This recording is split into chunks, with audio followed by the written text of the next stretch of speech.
afternoon all. അപ്പോൾ ഇന്ന് നമ്മൾ quality assurance, internal quality, external quality ആണ് ടോപ്പിക്. അതുപോലെ കഴിഞ്ഞ ദിവസങ്ങളിൽ 2-3 കാര്യങ്ങൾ വേണമെന്ന് പാർട്ടിസിപ്പൻസ് പറഞ്ഞിരുന്നു. ബേസിക്കലി SOP എങ്ങനെയാണെന്നുള്ളതും ഏതൊക്കെ ലാബ് രജിസ്റ്റേഴ്സ് FHCയിൽ വെക്കണമെന്നുള്ളതും പറഞ്ഞിരുന്നു. അപ്പോൾ അതും ഇന്നത്തെ ഇൻക്ലൂഡ് ചെയ്തിട്ടുണ്ട്. ബേസിക്കലി ഇതും ആക്ച്വലി ക്വാളിറ്റിയുടെ ഭാഗമാണ്. SOP മെയിൻറ്റെയിൻ ചെയ്യുന്നതും ലാബിൽ രജിസ്റ്റേഴ്സ് മെയിൻറ്റെയിൻ ചെയ്യുന്നതും FHCയിൽ ആവശ്യമായിട്ടുള്ള രജിസ്റ്റേഴ്സ് മെയിൻറ്റെയിൻ ചെയ്യുന്നതെല്ലാം അതിൻ്റെ ഭാഗമാണ്. സോ അതെല്ലാം ഇതിൻ്റെ ഇൻക്ലൂഡ് ചെയ്തിട്ടുണ്ട്. അതുപോലെ LJ പ്ലോട്ട് ചെയ്യുന്നതിനെ പറ്റിയും നമ്മളൊരു ബേസിക് ആയിട്ടുള്ള കാര്യങ്ങൾ പറയാം.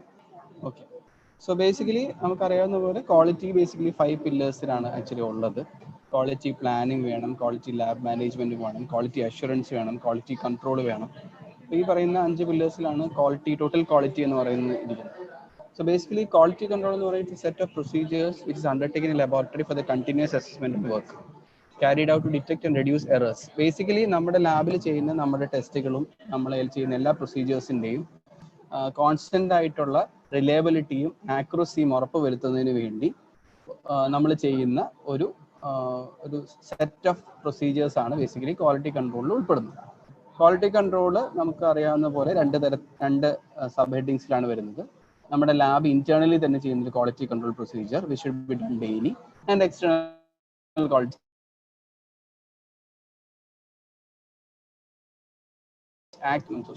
അത് നമ്മുടെ എക്സ്റ്റേണൽ ഒരു അക്രഡിറ്റഡ് ലാബായിട്ടോ അല്ലെങ്കിൽ എക്സ്റ്റേണൽ ഒരു ക്വാളിറ്റി കൺട്രോൾ പ്രോഗ്രാം ചെയ്യുന്ന ഒരു ഏജൻസി ആയിട്ടോ ടൈ അപ്പ് ചെയ്തിട്ട് ശേഷമാണ് നമ്മൾ എക്സ്റ്റേണൽ ക്വാളിറ്റി കൺട്രോൾ പ്രോഗ്രാം നടത്തുന്നത്. അപ്പോൾ ഇന്റേണൽ ക്വാളിറ്റി കൺട്രോൾ കിട്ടിയോ? എന്നിട്ടത് ടാബ്ലറ്റ് ചെയ്യും. Internal quality control necessary for the daily monitoring. എല്ലാ ദിവസവും നമ്മൾ ചെയ്യുന്ന ടെസ്റ്റുകൾ കൃത്യമാണെന്ന് ഉറപ്പുവരുത്താൻ വേണ്ടി, അവയുടെ പ്രിസിഷനും ആക്യുറസി ഉറപ്പുവരുത്താൻ വേണ്ടിയിട്ടാണ് നമ്മൾ ഇന്റേണൽ ക്വാളിറ്റി കൺട്രോൾ നമ്മൾ ചെയ്യുന്നത്. ബേസിക്കലി നമ്മുടെ എല്ലാ ദിവസവും നമ്മുടെ പ്രവർത്തനങ്ങളിൽ വരുന്ന ദൈനംദിനത്തിൽ വരുന്ന പ്രവർത്തനങ്ങളിൽ വരുന്ന തെറ്റുകളും എറേഴ്സും മനസ്സിലാക്കാനും. Hello, okay. ഓക്കെ, അപ്പോൾ ഇന്റേണൽ ക്വാളിറ്റി കൺട്രോൾ നമ്മുടെ ദൈനംദിന പ്രവർത്തനത്തിൽ വരുന്ന എറേഴ്സിനെ നമുക്ക് മനസ്സിലാക്കാനും പുതിയ പ്രൊസീജിയേഴ്സ് ഇൻട്രൊഡ്യൂസ് ചെയ്യാനും എറേഴ്സ് മിനിമൈസ് ചെയ്യാനും അത്യാവശ്യമായിട്ടുള്ളൊരു സംഭവമാണ് ഇന്റേണൽ ക്വാളിറ്റി കൺട്രോൾ പ്രോഗ്രാം. ഈ പറയുന്ന എറേഴ്സ് ലബോറട്ടറിയിൽ നമ്മുടെ സാമ്പിൾസ് എത്തുന്നതിന് ശേഷം റിസൾട്ട്സ് ജനറേറ്റ് ചെയ്യുന്ന സമയം പരിധിക്കുള്ളിൽ ഏത് സമയം വേണമെങ്കിലും നമുക്ക് സംഭവിക്കാം ആക്ച്വലി. സോ ഇതെല്ലാം നമുക്ക് മറികടക്കുന്നതിന് ഇന്റേണൽ ക്വാളിറ്റി കൺട്രോൾ പ്രോഗ്രാം വളരെ ഇമ്പോർട്ടൻ്റ് ആണ്. ഇത് ഞാൻ ആദ്യത്തെ ക്ലാസ്സിൽ തന്നെ സൂചിപ്പിച്ചതാണ് ഏതൊക്കെ ടൈപ്പ് എറേഴ്സ് വരാമെന്ന്. Pre analytic error, analytic error, post analytic error. അതായത് സാമ്പിൾ നമ്മൾ റിസീപ്റ്റ് ചെയ്ത് ടെസ്റ്റ് ചെയ്യുന്നതിന് മുന്നേ വരെയുള്ള സമയം വരെ ഉണ്ടാകുന്ന എറേഴ്സ് ആണ് പ്രീ അനാലിറ്റിക്കൽ എറേഴ്സ്. ടെസ്റ്റ് ചെയ്യുന്നതിൻ്റെ സമയത്ത് ഉണ്ടാകുന്ന എറേഴ്സ് ആണ് അനാലിറ്റിക്കൽ എറേഴ്സ്. അതിനുശേഷം ഉണ്ടാകുന്ന എറേഴ്സ് ആണ് പോസ്റ്റ് അനാലിറ്റിക്കൽ എറേഴ്സ്. ഏറ്റവും അധികം എറേഴ്സ് ഉണ്ടാവാൻ സാധ്യത ടെസ്റ്റ് ചെയ്യുന്നതിന് മുന്നേ ഉള്ള സമയത്താണ്. അതായത് പ്രീ അനാലിറ്റിക്കൽ എറേഴ്സ് ആണ് ഏറ്റവും കൂടുതലായിട്ട് ഉണ്ടാവാൻ സാധ്യത. മറ്റേ രണ്ട് കമ്പയറബിൾ ആണ് ബേസിക്കലി. പ്രീ അനാലിറ്റിക് ഇത് ഞാൻ വീണ്ടും റിപ്പീറ്റ് ചെയ്യുന്നില്ല, ആദ്യ ദിവസം നിങ്ങൾ സൂചിപ്പിച്ചാണ്. പ്രീ അനാലിറ്റികൽ എറേഴ്സ് ഏതൊക്കെ തരത്തിലുള്ള incomplete sample collection, incomplete sample labelling, incomplete request forms, ഇതെല്ലാം പ്രീ അനാലിറ്റിക്കൽ എറേഴ്സിൽ വരുന്നതാണ്. Sample correction errors, improper documentation, ഇതെല്ലാം അതിൽ വരുന്നതാണ്. അനാലിറ്റിക്കൽ എറേഴ്സ് എന്ന് പറയുന്നത് ടെസ്റ്റ് ചെയ്യുന്ന സമയത്ത് നമ്മുടെ റിയേജൻസ് തമ്മിൽ മിക്സ് ആയി പോവുക, സ്പെസിമെൻ തമ്മിൽ മിക്സ് ആയി പോവുക, മെഷീന്റെ പ്രശ്നം, കാലിബ്രേഷന്റെ പ്രശ്നമുള്ള മെഷീൻസ് ഉപയോഗിക്കുക, പ്രിസിഷൻ കുറവുള്ള ഇൻസ്ട്രുമെന്റ്സ് ഉപയോഗിക്കുക, ലോ ക്വാളിറ്റി ഇൻസ്ട്രുമെന്റ്സ് ഉപയോഗിക്കുക, പിന്നെ എടുക്കുന്ന സ്പെസിമെന്റെ വോളിയം തെറ്റായിട്ട് എടുക്കുക, ഇതെല്ലാം അനാലിറ്റിക് എറേഴ്സിൽ വരുന്നതാണ്. അനാലിറ്റിക് എറേഴ്സ് ഞാൻ പറഞ്ഞ പോലെ റാൻഡം ആയിട്ടുള്ള എറേഴ്സ് ആവാം.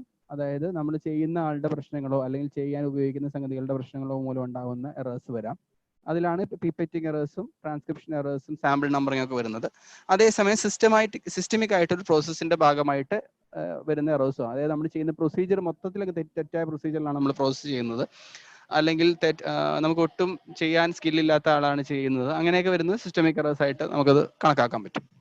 അപ്പൊ ഇന്റേണൽ ക്വാളിറ്റി കൺട്രോൾ എപ്പോഴും നമ്മൾ റൺ ചെയ്യേണ്ടത് ഏത് ഷിഫ്റ്റിനെ മുന്നേ, അതായത് പ്രത്യേകിച്ച് ഇന്ന് ടെസ്റ്റ് ചെയ്യാൻ പോകുന്നതിന് മുന്നേ ഇന്നത്തെ ഇന്റേണൽ ക്വാളിറ്റി കൺട്രോൾ നമ്മൾ റൺ ചെയ്യേണ്ടതാണ്. ഐഡിയലി ആക്ച്വലി മൾട്ടിപ്പിൾ ഷിഫ്റ്റ്സിൽ ചെയ്യുന്ന ഒരു പ്രോസസ് ആണെങ്കിൽ ഈ ഷിഫ്റ്റിലും നമ്മൾ പ്രോസസ് ചെയ്യണം എന്നുള്ളതാണ്. അതായത് ഇപ്പൊ PCR ടെസ്റ്റ് ആണ് നമ്മൾ ചെയ്യുന്നത്, 3 ഷിഫ്റ്റിൽ നമ്മൾ PCR ചെയ്യുന്നുണ്ടെങ്കിൽ ഓരോ ഷിഫ്റ്റിലും നമ്മൾ internal quality control actually run ചെയ്യണം എന്നുള്ളതാണ്. പിന്നെ ഇൻസ്ട്രുമെന്റ് ഒരു പുതിയ ഇൻസ്ട്രുമെന്റ് ആണെങ്കിൽ ഇൻസ്ട്രുമെന്റ് സർവീസ് ചെയ്തതിന് ശേഷം, അല്ലെങ്കിൽ പുതിയ ഇൻസ്ട്രുമെന്റ് ആണെങ്കിൽ ഇൻസ്ട്രുമെന്റ് ഇൻസ്റ്റാൾ ചെയ്യുന്നതിന് മുന്നേ എല്ലാം ഇൻസ്റ്റാൾ ചെയ്തതിന് തൊട്ട് മുന്നേ, അതായത് ആക്ച്വൽ പ്രോസസ് ചെയ്യുന്നതിന് മുന്നേ എല്ലാം നമ്മൾ ഇന്റേണൽ ക്വാളിറ്റി ചെയ്യേണ്ടതാണ്. കാലിബ്രേഷന് ശേഷം കൊണ്ടുവന്ന മെഷീൻ ആണെന്നുണ്ടെങ്കിൽ കാലിബ്രേഷന് തൊട്ട് ശേഷം നമ്മൾ ചെയ്ത് നോക്കേണ്ടതാണ്. QC ടെസ്റ്റ് ചെയ്യുമ്പോൾ നമ്മൾ ബേസിക്കലി ചെയ്യേണ്ടത്, QCക്ക് വരുന്ന സീറ നമ്മൾ തോ ചെയ്യണം, മിക്സ് ചെയ്യണം, ജെന്റ്ലി ആയിട്ടാണ് മിക്സ് ചെയ്യേണ്ടത്. റൂം ടെമ്പറേച്ചറിൽ കൊണ്ടുവന്ന ശേഷം ഈ ചാനലൈറ്റിന് നമുക്ക് കിട്ടിയ റിസൾട്ട് അസൈൻഡ് വാല്യൂ ആയിട്ട് നമ്മൾ കമ്പയർ ചെയ്ത് കൃത്യമാണെന്ന് ഉറപ്പ് വരുത്തണം. അതുപോലെ LJ പ്ലോട്ട് നമ്മൾ ഡ്രോ ചെയ്യണം. LJ പ്ലോട്ട് ഡ്രോ ചെയ്യുന്നത് എങ്ങനെയാണെന്നുള്ളതാണ് ബേസിക്കലി നമ്മൾ പ്രായോഗികമായിട്ട് മനസ്സിലാക്കേണ്ട ഒരു കാര്യം. ഇപ്പോഴത്തെ സാഹചര്യത്തിൽ നമുക്ക് മാനുവലായിട്ട് ഈ പറയുന്ന LJ പ്ലോട്ട് ഡ്രോ ചെയ്യാന്നൊക്കെ പറയുന്ന ഒരുപാട് ടൈം കൺസ്യൂമിങ്ങും അത് പലപ്പോഴും ഡോക്യുമെന്റ്സിൽ മാത്രം ഒതുങ്ങി പോകുന്ന ഒരു സംഭവമായിട്ട് മാറാൻ സാധ്യതയുണ്ട്. അപ്പൊ ഇതിൽ നമുക്ക് ഏറ്റവും ഉപയോഗിക്കാൻ പറ്റുന്നത് ടെംപ്ലേറ്റ്സ് ഉണ്ട്. നമ്മുടെ എക്സൽ ഷീറ്റിൽ നമുക്ക് ടെംപ്ലേറ്റ്സ് അവൈലബിൾ ആണ്. അതിന്റെ ഒരു ടെംപ്ലേറ്റ് ഞാനിപ്പോൾ ആക്ച്വലി കാണിച്ചു തരാം ഒരു ടെംപ്ലേറ്റ് എങ്ങനെയാണെന്നുള്ളത്. വേണമെങ്കിൽ ഇതിന് ഈ പ്രസന്റേഷനുള്ള ടെംപ്ലേറ്റ് അയച്ചു തരാൻ സാധിക്കും. അതിന്റെ വീഡിയോസും ആക്ച്വലി സമയം ഉണ്ടെങ്കിൽ ശേഷം ഞാൻ പ്ലേ ചെയ്യാം എങ്ങനെ ടെംപ്ലേറ്റ് ഉപയോഗിക്കുക എന്നുള്ളത്. ബേസിക്കലി എക്സ് ആക്സും വൈ ആക്സും വേണം. സ്റ്റാൻഡേർഡ് ഡീവിയേഷൻ നമ്മൾ കേട്ടിട്ടുണ്ടാവും. എപ്പോഴും നമ്മൾ ഈ പറയുന്ന ടെസ്റ്റുകളുടെ വാല്യൂസിന്റെ സ്റ്റാൻഡേർഡ് ഡീവിയേഷനും മീനും എല്ലാം കാൽക്കുലേറ്റ് ചെയ്യണം. അതാണ് ഞാൻ ആദ്യമേ പറഞ്ഞത്. മാനുവലി സ്റ്റാൻഡേർഡ് ഡീവിയേഷനും മീനും കാൽക്കുലേറ്റ് ചെയ്യുക എന്ന് പറഞ്ഞാൽ വളരെ കമ്പൽസം ആണ്, നമുക്ക് പലപ്പോഴും പ്രായോഗികമായിട്ട് നടക്കാൻ പോകുന്നില്ല. അതുകൊണ്ട് തന്നെ ടെംപ്ലേറ്റിൽ ഓട്ടോമാറ്റിക്കലി സ്റ്റാൻഡേർഡ് ഡീവിയേഷനും മീനും കാൽക്കുലേറ്റ് ചെയ്യുന്ന തരത്തിലുള്ള ടെംപ്ലേറ്റ് അവൈലബിൾ ആണ്. അത് ഷെയർ ചെയ്യാം. അത് വെച്ച് തന്നെ നമുക്കത് കാൽക്കുലേറ്റ് ചെയ്യാൻ പറ്റും. പിന്നെ സ്റ്റാൻഡേർഡ് ഡീവിയേഷൻ നമ്മൾ കേട്ടിട്ടുണ്ടാവും. ബേസിക്കലി ചുരുക്കത്തിൽ പറഞ്ഞാൽ സ്റ്റാൻഡേർഡ് ഡീവിയേഷൻ എന്ന് പറയുമ്പോൾ നമുക്ക് കിട്ടുന്ന വാല്യൂസിൽ നിന്ന് എത്ര വാല്യൂ ആണ് കിട്ടേണ്ടത്, അതിൽ നിന്ന് നിശ്ചിത അളവ് മുകളിലേക്കും നിശ്ചിത അളവ് താഴേക്കും വരുന്ന വാല്യൂസിനെയാണ് സ്റ്റാൻഡേർഡ് ഡീവിയേഷൻ എന്ന് പറയുന്നത്. അതായത് which is actually deviating from the standard. ഇത്ര level of deviation is actually acceptable. ഇത് വളരെ കൊളോക്കിയൽ വാക്കിൽ പറയുകയാണ്, ഇത്ര ലെവൽ ഓഫ് ഡീവിയേഷൻ വരെ അക്സെപ്റ്റബിൾ ആണ്. അതുകൊണ്ടാണ് നമ്മൾ 3 standard deviation plus or minus 3 standard deviation വരെയുള്ള വാല്യൂസിനെയാണ് നമ്മൾ ഇതിന് കമ്പയർ ചെയ്യാൻ വേണ്ടി എടുക്കുന്നത്, ഈ ക്വാളിറ്റി കൺട്രോൾ പ്രോഗ്രാമിന് വേണ്ടിയിട്ട്. അപ്പൊ ഈ എല്ലാ QC റണ്ണിന് ശേഷം നമുക്ക് കിട്ടിയ വാല്യൂസ് നമ്മൾ LJ പ്ലോട്ടിൽ പ്ലോട്ട് ചെയ്യണം. എന്നിട്ട് അത് 2 SD വാല്യൂസോ മുകളിലേക്ക് പോകുന്നുണ്ടോ താഴേക്ക് പോകുന്നുണ്ടോ നമ്മൾ നോക്കേണ്ടത്. ഈ പറയുന്ന ഫിക്സഡ് SD വാല്യൂസ് മുകളിലേക്ക് പോകുന്ന വാല്യൂസ് നമുക്ക് എററായിട്ട് തന്നെ കൺസിഡർ ചെയ്യണം. അപ്പൊ ഇതാണ് ഇങ്ങനെ ആക്ച്വലി ഒരു LJ ചാർട്ട് ഇരിക്കുക. എക്സ് ആക്സിസ് ഉണ്ട്, വൈ ആക്സിസ് ഉണ്ട്. നമ്മളിവിടെ സ്റ്റാൻഡേർഡ് ഡീവിയേഷൻ ചെയ്തിട്ടുണ്ട്, 3SD 2SD എഴുതിയിട്ടുണ്ട്. നടുക്കുള്ളതാണ് നമ്മുടെ ബേസ് ലൈൻ. താഴേക്ക് പോകുന്നതാണ് -1SD, -2SD, -3SD. അപ്പൊ ബേസിക്കലി ആക്ച്വലി നമ്മൾ മാനുവലി ആണ് പ്ലോട്ട് ചെയ്യേണ്ടത്. പക്ഷെ ഞാൻ നേരത്തെ സൂചിപ്പിച്ച പോലെ നമ്മുടെ ടെംപ്ലേറ്റ് വെച്ച് നമുക്ക് ഓട്ടോമാറ്റിക്കലി നമുക്കത് വാല്യൂസ് ഫീഡ് ചെയ്ത് കഴിഞ്ഞാൽ നമുക്ക് ഓട്ടോമാറ്റിക്കലി പ്ലോട്ട് ചെയ്യാൻ പറ്റും. LJ ചാർട്ടിന്റെ ഇന്റർപ്രിട്ടേഷൻ എന്ന് പറയുന്നത് depends on the number of controls run with the patient sample. Usually ഒരു കൺട്രോളേ ഉള്ളെന്നുണ്ടെങ്കിൽ ഈ റിസൾട്ട് 2 സ്റ്റാൻഡേർഡ് ഡീവിയേഷന്റെ ഉള്ളിൽ ആണെന്നുണ്ടെങ്കിൽ നമുക്ക് അക്സെപ്റ്റ് ചെയ്യാൻ പറ്റും. എപ്പോഴും 2 ലെവൽ ഓഫ് കൺട്രോൾ വെക്കുന്നതാണ് നല്ലത്. അതിനാണ് വെസ്റ്റ്ഗാർഡ് മൾട്ടി റൂൾ സിസ്റ്റം എന്ന് പറയുന്ന ഒരു സമ്പ്രദായം കൂടെ ഉള്ളത്. ഓക്കെ, അപ്പൊ റാൻഡം എറർ എന്ന് പറയുന്നത് variation in QC results with no pattern, only a cause for rejection if outside the 2 STs. Systematic error എന്ന് പറയുന്നത് അക്സെപ്റ്റബിൾ അല്ല. അപ്പൊ സോഴ്സ് ഓഫ് എറർ നമ്മൾ ബേസിക്കലി ഞാൻ നേരത്തെ പറഞ്ഞ പോലെ പ്രോസസ്സിൽ ഉണ്ടാവുന്ന ഭയങ്കര ഗ്രോസ് ആയിട്ടുള്ള മിസ്റ്റേക്സ് മൂലമാണ് യൂഷ്വലി സിസ്റ്റമാറ്റിക് എറർ വരിക. അത് അക്സെപ്റ്റബിൾ അല്ല. അത് എപ്പോഴും നമ്മൾ ഒഴിവാക്കേണ്ടതാണ്. ബേസിക്കലി നമുക്ക് കാണാൻ പറ്റും ഇതില് സ്റ്റാൻഡേർഡ് ഡീവിയേഷൻ 2SD ഉള്ളിൽ വരുന്ന സ്റ്റാൻഡേർഡ് ഡീവിയേഷൻ 2SD മുകളിലേക്ക് വരുന്ന സ്റ്റാൻഡേർഡ് കാണിച്ചേക്കാം. ടെംപ്ലേറ്റ് വെച്ച് ഇതാണ് അതിന്റെ ലിങ്ക് തന്നേക്കുന്നത്. ഇതിൽ ക്ലിക്ക് ചെയ്താൽ ലിങ്കിലേക്ക് പോകാം. ഗൂഗിൾ ഡ്രൈവിൽ അപ്ലോഡ്. ഓക്കെ, ഇപ്പൊ ഒരു ടെംപ്ലേറ്റ് കാണാൻ പറ്റുമെന്ന് പ്രതീക്ഷിക്കുന്നു. ഓക്കെ, അപ്പൊ ഇത് ഞാൻ നേരത്തെ ഒരു ലിങ്ക് കാണിച്ചിരുന്നു. ആ ലിങ്കില് ഈ പറയുന്ന ടെംപ്ലേറ്റ് അവൈലബിൾ ആണ്. ബേസിക്കലി ഇപ്പൊ ഇത് ആക്ച്വലി ഇതെല്ലാം ബ്ലാങ്ക് ആയിരിക്കും. ഞാനിപ്പോ ഡമ്മി വാല്യൂസിൽ ടൈപ്പ് ചെയ്ത് കൊടുത്തതാണ്. അപ്പൊ ഇത് ഡിലീറ്റ് ചെയ്യുക. എന്നിട്ട് ഇതിൻ്റെ അകത്ത് നമുക്ക് ഡമ്മി വാല്യൂസ് ഏത് പാരാമീറ്റർ ആണോ നമ്മൾ നോക്കാൻ ഉദ്ദേശിക്കുന്നത് അതിന്റെ ഡമ്മി വാല്യൂസ് നമുക്ക് അടിച്ചു കൊടുക്കാം. അതിന്റെ മുകളിൽ മന്തും ഇയറും ടെസ്റ്റ് നെയിമും ലോട്ടും എല്ലാം ഉണ്ട്. അപ്പൊ യൂഷ്വലി നമ്പേഴ്സ് നമ്മൾ അടിച്ചു കൊടുക്കുമ്പോൾ ഇതിൻ്റെ അകത്തേക്ക് നമുക്ക് മീനും SD ഒക്കെ ഓട്ടോമാറ്റിക്കലി കാൽക്കുലേറ്റ് ചെയ്യും. അതനുസരിച്ച് വാല്യൂസ് നമ്മൾ ഫില്ല് ചെയ്യുന്ന അനുസരിച്ച് ഓട്ടോമാറ്റിക്കലി ഇതിൻ്റെ ഗ്രാഫും പ്ലോട്ടഡ് ആവും. ഇതാണ് ഏറ്റവും എളുപ്പത്തിൽ നമുക്ക് മാനുവലി അല്ലാണ്ട് LJ പ്ലോട്ട് ചെയ്യാനുള്ള ഏറ്റവും എളുപ്പ വഴി എന്ന് പറയുന്നത് ഇതുപോലുള്ള ടെംപ്ലേറ്റ്സ് യൂസ് ചെയ്യുക എന്നുള്ളതാണ്. ഓക്കെ, അപ്പോൾ ഇത്തരത്തിലുള്ള സംഭവം ഡൗൺലോഡ് ചെയ്താൽ നമുക്ക് ഈസിലി പ്ലോട്ട് ചെയ്യാൻ പറ്റും.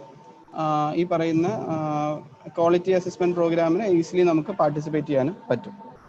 അപ്പോൾ ബേസിക്കലി ഇങ്ങനെയാണ് നമ്മൾ പ്ലോട്ട് ഉണ്ടാക്കാൻ ഏറ്റവും എളുപ്പമായി ചെയ്യാൻ പറ്റുന്നത്. എക്സ്റ്റേണൽ ക്വാളിറ്റി അസസ്മെന്റ് പ്രോഗ്രാം എന്ന് പറയുന്നത് ഞാൻ നേരത്തെ സൂചിപ്പിച്ച പോലെ CMC വെല്ലൂർ പോലെയുള്ള ലാബുകളുമായിട്ട് നമ്മൾ ടൈപ്പ് ചെയ്തിട്ട് ഉണ്ടാക്കുന്നതാണ്. അപ്പോൾ അതിന് ഹെൽപ്പിന് വേണ്ടിയിട്ട് നമ്മുടെ ജില്ലയിലെ ക്വാളിറ്റി അഷുറൻസ് മാനേജർ ഉണ്ടായിട്ട് അവരെ കോൺടാക്ട് ചെയ്ത് കഴിഞ്ഞാൽ അതിനുള്ള ഗൈഡൻസ് ആക്ച്വലി അവർ തരുന്നതായിരിക്കും. അത് സ്റ്റെപ്പ് ബൈ സ്റ്റെപ്പ് പ്രൊസീജിയർ ഈ ക്ലാസ്സിൽ പറഞ്ഞു തീർക്കുക എന്നുള്ളത് സമയം കുറവുണ്ട്. ബേസിക്കലി എക്സ്റ്റേണൽ ക്വാളിറ്റി കൺട്രോൾ പ്രോഗ്രാമിൽ എൻലിസ്റ്റ് ചെയ്തേക്കുന്ന ലാബ് അല്ലെങ്കിൽ ഏത് ലാബിൽ നിന്നാണോ നമുക്ക് സാമ്പിൾസ് കിട്ടുന്നത്, അവരൊരു സെറ്റ് ഡിസൈൻഡ് ആയിട്ടുള്ള ഡെസിഗ്നേറ്റഡ് വാല്യൂസ് ഉള്ള സാമ്പിൾ ആയിരിക്കും നമുക്ക് തരിക. നമ്മളത് ടെസ്റ്റ് ചെയ്യുക, എന്നിട്ട് നമ്മുടെ വാല്യൂസ് ആയിട്ട് നമ്മളത് കമ്പയർ ചെയ്യുക. ഈ പറയുന്ന ഒരു പെർട്ടിക്കുലർ SDയുടെ പുറമേക്കുള്ള റിസൾട്ട്സ് ആണ് നമ്മൾ കിട്ടുന്നതെങ്കിൽ നമ്മൾ അവരുടെ QC ടെസ്റ്റ് ഫെയിൽ ആവും. അടുത്ത ഇനി FHCയിൽ നമുക്ക് ആവശ്യമുള്ള ഡോക്യുമെന്റ്സും രജിസ്റ്റേഴ്സും ഏതൊക്കെയാണെന്നാണ് നമ്മൾ നോക്കുന്നത്. കഴിഞ്ഞ ദിവസം ഞാൻ പറഞ്ഞു 20-ൽ പരം രജിസ്റ്റേഴ്സ് നമ്മൾ മെയിൻറ്റെയിൻ ചെയ്യണം എല്ലാ FHCകളിലും. ഈ ഡോക്യുമെന്റ്സ് മെയിൻറ്റെയിൻ ചെയ്യേണ്ട ആവശ്യകത എന്ന് പറയുന്നത്, ഡോക്യുമെന്റ്സ് ഇല്ലാന്നുണ്ടെങ്കിൽ what is documented is what is not done എന്നുള്ളതാണ്. വെർബൽ ഇൻസ്ട്രക്ഷൻസ് പലപ്പോഴും ഇന്നെഡ്യൂക്കേറ്റ് ആയിരിക്കും, പലപ്പോഴും മിസ്അണ്ടർസ്റ്റുഡ് ആയിരിക്കും, അതുപോലെ ഡിഫിക്കൽട്ട് ടു ഫോളോ ആയിരിക്കും. ഡോക്യുമെന്റ്സ് ആണ് നമ്മളൊരു മെഡിക്കൽ ലീഗൽ പേർപ്പസ് ആണെന്നുണ്ടെങ്കിലും നമുക്ക് സേവ് ചെയ്യാൻ പോകുന്നത് നമ്മൾ ചെയ്തിട്ടുള്ള ഡോക്യുമെന്റ്സ് ആണ്. പലപ്പോഴും പല ലാബുകളിലും ഇന്ന ടെസ്റ്റ് ചെയ്യാതെ റിസൾട്ട് കൊടുത്തു എന്നൊക്കെ പറയുമ്പോഴും അതിനുള്ള നമ്മുടെ സേവിങ് ഗ്രേസ് എന്ന് പറയുന്നത് നമ്മൾ ചെയ്തിട്ടുള്ള ഡോക്യുമെന്റേഷൻ ആണ്. ഓക്കെ, അപ്പോൾ പെർഫെക്റ്റ് ഡോക്യുമെന്റ് എന്ന് പറഞ്ഞാൽ എപ്പോഴും ക്ലിയർ ആയിരിക്കണം, കൺസൈസ് ആയിരിക്കണം, യൂസർ ഫ്രണ്ട്ലി ആയിരിക്കണം, അക്യുറേറ്റ് ആയിരിക്കണം, വളരെ അപ്ഡേറ്റഡ് ആയിരിക്കണം. ഇപ്പൊ നമ്മുടെ ഒരു ലാബിൽ വേണ്ട രജിസ്റ്റേഴ്സ് ഇവയെല്ലാമാണ്. ഒരു രജിസ്റ്റർ ഓഫ് രജിസ്റ്റേഴ്സ് ഉണ്ടാവണം, മാസ്റ്റർ രജിസ്റ്റർ, ഏതൊക്കെ രജിസ്റ്റർ ആണ് ഉള്ളതെന്നുള്ള രജിസ്റ്റർ, എക്യുപ്മെന്റ് രജിസ്റ്റർ ഉണ്ടാവണം, സ്റ്റോക്ക് രജിസ്റ്റർ ഉണ്ടാവണം, sub stock register, intent register, main lab register, sub register for each department, serology എല്ലാം ചെയ്യുന്നതാണെങ്കിൽ സബ് രജിസ്റ്റർ ഉണ്ടാവണം, ക്രിട്ടിക്കൽ വാല്യൂ രജിസ്റ്റർ. ഞാൻ കഴിഞ്ഞ ദിവസം പറഞ്ഞു ക്രിട്ടിക്കൽ വാല്യൂ എന്താണെന്നുള്ളത്. അപ്പോൾ ക്രിട്ടിക്കൽ വാല്യൂസ് ഓരോ ടെസ്റ്റിന് ക്രിട്ടിക്കൽ വാല്യൂസ് എഴുതിയിട്ടുള്ള രജിസ്റ്റർ ഉണ്ടാവണം, ഇന്റേണൽ ക്വാളിറ്റി കൺട്രോൾ രജിസ്റ്റർ ഉണ്ടാവണം, എക്സ്റ്റേണൽ ക്വാളിറ്റി കൺട്രോൾ രജിസ്റ്റർ ഉണ്ടാവണം, ഹൗസ് കീപ്പിംഗ് രജിസ്റ്റർ വേണം, സാമ്പിൾ ഡിസ്കാർഡ് ചെയ്തിട്ടുണ്ടെങ്കിൽ അതിന്റെ രജിസ്റ്റർ വിത്ത് റീസൺ, എന്തുകൊണ്ടാണ് ഡിസ്കാർഡ് ചെയ്യുന്നുള്ള റീസൺ. വിസിറ്റേഴ്സ് വരുന്നുണ്ട്, യൂഷ്വലി നമ്മുടെ ലാബിൽ വിസിറ്റേഴ്സിന് അവൈൽ ചെയ്യാൻ പാടില്ല, പക്ഷേ ഇൻസ്പെക്ഷൻ ആരെങ്കിലും വരുന്നുണ്ടെങ്കിൽ, ഹയർ അതോറിറ്റീസ് വരുന്നുണ്ടെങ്കിൽ വിസിറ്റർ രജിസ്റ്റർ നമ്മൾ എൻ്റർ ചെയ്യിക്കണം. ഫീഡ്ബാക്ക് രജിസ്റ്റർ, അത് പേഷ്യൻസിന് കൊടുക്കാവുന്നതാണ്, റിസപ്ഷൻ ഏരിയയിൽ വെക്കാവുന്നതാണ്. ഇൻ ഹൗസ് ട്രെയിനിങ്, ഏതൊക്കെ CMEs ട്രെയിനിങ്സ് നടത്തുക അതിന്റെ രജിസ്റ്റർ, നീഡിൽ പ്രിക്ക് ഇഞ്ചുറി ഉണ്ടെങ്കിൽ അതിന്റെ രജിസ്റ്റർ. ഇമേജ് ടൈപ്പ് എല്ലാം ലാബിന് മാൻഡേറ്ററി ആണ്, ഇമേജ് രജിസ്റ്റർ വേണം, എക്യുപ്മെന്റ് പ്രിവെന്റീവ് സർവീസ് രജിസ്റ്റർ വേണം, IDSP രജിസ്റ്റർ വേണം, മലേറിയയുടെ രജിസ്റ്റേഴ്സ് വേണം, active and passive registers, RNTCP registers വേണം, സാമ്പിൾ രജിസ്റ്റർ രജിസ്റ്റർ വേണം, ഡെയിലി വർക്ക് രജിസ്റ്റർ വേണം, റിക്വസ്റ്റ് രജിസ്റ്റർ വേണം, stock register four non consumer. ഇത്രയും രജിസ്റ്റേഴ്സ് ആണ് വേണ്ടത്. ഇതിൽ 31 രജിസ്റ്റേഴ്സ് ആണ് എൻ്റെ പറയുന്നത്, അതിൽ 21 രജിസ്റ്റേഴ്സ് മാൻഡേറ്ററി ആണ്. ഇങ്ങനെയാണ് രജിസ്റ്റർ ഓഫ് രജിസ്റ്റേഴ്സ് ഇരിക്കുക. Basically serial number, name of the register, ID number. Equipment register ഏതാണ്ട് ഇത്രയും കോളംസ് വേണം, സീരിയൽ നമ്പർ വേണം, നെയിം ഓഫ് എക്യുപ്മെന്റ് വേണം, അതിൽ ഏത് പേജിലാണ് ഡീറ്റെയിൽ ചെയ്തിരുന്നത് വേണം, മെഷീൻസിന്റെ ഡീറ്റെയിൽസ് വേണം, വേറെ എന്തെങ്കിലും റിമാർക്സ് ആണ്, മെഷീൻ കാലിബ്രേറ്റ് ചെയ്തോ അല്ലെങ്കിൽ എന്തെങ്കിലും റിപ്പയർ ഉണ്ടെങ്കിൽ അതിന്റെ കാര്യങ്ങൾ റിമാർക്സ് കാണിക്കണം. സ്റ്റോക്ക് രജിസ്റ്റർ എന്ന് പറയുന്നത് സീരിയൽ നമ്പർ വേണം, നെയിം ഓഫ് ദ ഐറ്റംസ് വേണം, പേജ് നമ്പർ വേണം, റിസീവ് ചെയ്തതും ഇഷ്യൂ ചെയ്തതും ബാലൻസിന്റെയും സ്റ്റോക്ക് അതിൻ്റെ അകത്ത് കാണിച്ചിരിക്കണം. സബ് സ്റ്റോക്ക് രജിസ്റ്ററിലും ഈ പറയുന്ന 3 ഹെഡിങ്സ് ആണ് വേണ്ടത്. ഇതെല്ലാം കാണാതെ പഠിക്കുക എന്നുള്ളതൊന്നും പ്രായോഗികമല്ല, അപ്പോൾ പ്രസന്റേഷൻ എല്ലാവരും ഷെയർ ചെയ്യുന്നതാണ്, അതുകൊണ്ട് പ്രശ്നമില്ല. ഇന്ത്യൻ രജിസ്റ്റർ ഫാർമസി ഇഷ്യൂ ചെയ്തിട്ടുള്ള ക്വാണ്ടിറ്റീസിന്റെ ഇന്ത്യൻ്റെ വയ്ക്കുന്ന രജിസ്റ്റർ ആണ്. ഇതാണ് main lab register. Patient name വേണം, ലാബ് നമ്പർ, OP IP വേണം, ഏതൊക്കെ സെക്ഷനിലാണ് ടെസ്റ്റ് ചെയ്തിട്ടുള്ളതിന് വേണം. പിന്നെ ഞാൻ നേരത്തെ പറഞ്ഞ ഹെമറ്റോളജി, സീറോളജി എല്ലാം ചെയ്യുന്നതിൽ ഓരോ സെക്ഷനും സബ് രജിസ്റ്റേഴ്സ് വേണം. ക്രിട്ടിക്കൽ വാല്യൂ രജിസ്റ്റേഴ്സ്, ഈ പറയുന്ന പേഷ്യന്റെ പേര്, IPOP നമ്പർ, ഈ പറയുന്ന ടെസ്റ്റ് ഏതാണ്, ആ ടെസ്റ്റിന്റെ റിസൾട്ട് ഏതാണ്, റിപ്പോർട്ട് ചെയ്ത പേഴ്സൺ ഏതാണ്, നമുക്ക് കിട്ടിയ ക്രിട്ടിക്കൽ വാല്യൂ എത്രയാണെന്നുള്ളത് കാണിക്കണം. ഇന്റേണൽ ക്വാളിറ്റി രജിസ്റ്റേഴ്സിൽ ഈ പറയുന്ന കാര്യങ്ങളാണ് വേണ്ടത്. QC വേണം, ലോട്ട് നമ്പേഴ്സ് വേണം, ഏത് ടൈപ്പ് QC ആണ് ചെയ്യുന്നത് വേണം, എന്തൊക്കെ പാരാമീറ്റേഴ്സ് ആണ് ചെക്ക് ചെയ്യുന്നുള്ളത് വേണം, റേഞ്ച് കാണിക്കണം, ആരാണ് ചെയ്തതെന്നുള്ളത് വേണം. എക്സ്റ്റേണൽ QCക്കും ഏതാണ്ട് ഇത് തന്നെയാണ് നമ്മൾ വെക്കേണ്ട sub headings. House keeping register നമ്മൾ ഈ പറയുന്ന പോലെ ക്ലീൻ ചെയ്യുന്ന, ഇൻഫെക്ഷൻ കൺട്രോൾ വളരെ ഇമ്പോർട്ടൻ്റ് ആണ്, എപ്പോഴാണ് ക്ലീൻ ചെയ്തത്, ടോയ്ലറ്റ് ക്ലീൻ ചെയ്തത്, അതുപോലെ ക്ലീൻ വർക്ക് ബെഞ്ചസ്, എക്യുപ്മെന്റ്സ് എപ്പോഴാണ് ക്ലീൻ ചെയ്തത് എന്നുള്ളത്. യൂഷ്വലി നമ്മൾ റെഫ്രിജറേറ്ററിന്റെ പുറത്തൊക്കെ നമ്മൾ ഈ പറയുന്ന ടെമ്പറേച്ചർ എഴുതി വെച്ചൊരു ചാർട്ട് ഒട്ടിച്ച് വെച്ചിട്ടുണ്ടാവും, അതും ഇമ്പോർട്ടൻ്റ് ആണ്. സാമ്പിൾ ഡിസ്കാർഡ് ചെയ്ത ഇതിന്റെ ഡീറ്റെയിൽസും ഡോക്യുമെന്റ് ചെയ്യണം. ഇത് ആക്ച്വലി സാമ്പിൾസ് എങ്ങനെയാണ് ഡിസ്കാർഡ് ചെയ്യുന്നതെന്ന് ഓൾറെഡി നിങ്ങൾക്ക് അറിയാം. ഏത് ബ്ലീച്ച് ഏത് കോൺസെൻട്രേഷൻ ഓഫ് ബ്ലീച്ച് സൊല്യൂഷൻ ആണ് ഉണ്ടാക്കേണ്ടതെന്നും എങ്ങനെയാണ് 1% ബ്ലീച്ച് സൊല്യൂഷൻ ഉണ്ടാക്കേണ്ടതെന്നും നമ്മുടെ ലാബിൽ തന്നെ എഴുതി വെച്ചിരിക്കണം. അല്ലെങ്കിൽ യൂഷ്വലി വലിയ സ്ഥാപനങ്ങളിലാണെന്നുണ്ടെങ്കിൽ വാർഡിൽ നിന്ന് തന്നെ ഉണ്ടാക്കിയ ഫ്രഷ്ലി പ്രിപ്പയർഡ് ആയിട്ടുള്ള ബ്ലീച്ച് സൊല്യൂഷൻ ആയിരിക്കും നമ്മൾ ഉപയോഗിക്കുക. ചെറിയ സ്ഥാപനങ്ങളാണെങ്കിൽ ലാബിൽ തന്നെയാണ് നമ്മൾ 1% ബ്ലീച്ച് സൊല്യൂഷൻ ലാബ് അസിസ്റ്റന്റിന്റെ സഹായത്തോടെ നമ്മൾ ഉണ്ടാക്കിയിട്ടുണ്ടാവും. എല്ലാ ദിവസവും രാവിലെ 8 മണിക്കാണ് ഈ പറയുന്ന 1% ബ്ലീച്ച് സൊല്യൂഷൻ ഫ്രഷ് ആയിട്ട് ഉണ്ടാക്കേണ്ടത്. സാമ്പിൾ ഡിസ്കാർഡ് രജിസ്റ്ററിൽ ഇത്ര ഡീറ്റെയിൽസ് വേണം. ഏതൊക്കെ സാമ്പിൾസ് ആണ് ഡിസ്കാർഡ് ചെയ്തത്. ഇത് ആക്ച്വലി സാമ്പിൾ റിജക്ട് ചെയ്തതിന്റെ ഡീറ്റെയിൽസും ആക്ച്വലി ഇതിൻ്റെ അകത്ത് നോട്ടായിട്ട് കാണിക്കാം. ടെസ്റ്റ് ചെയ്തതിന് ശേഷം സാമ്പിൾ ഡിസ്കാർഡ് ചെയ്യുന്ന ഡീറ്റെയിൽസും ഇതിൻ്റെ അകത്ത് എൻ്റർ വരേണ്ടതാണ്. വിസിറ്റേഴ്സ് രജിസ്റ്റേഴ്സ് ഞാൻ ഓൾറെഡി പറഞ്ഞു. Name of visitor, purpose of visit, signature. Usually നമ്മൾ ഹയർ ഓഫീഷ്യൽസിനെ മാത്രമേ ഇതിനകത്ത് വിസിറ്റർ ആയിട്ട് ലാബിൻ്റെ അകത്തേക്ക് കയറ്റാൻ ഉദ്ദേശിക്കുന്നുള്ളൂ. അല്ലെങ്കിൽ ഏതെങ്കിലും അസസ്മെന്റിന്റെ ഭാഗമായിട്ട് വരുന്ന ഏതെങ്കിലും ബോഡീസ് നിന്ന് വരുന്ന ആൾക്കാരെ.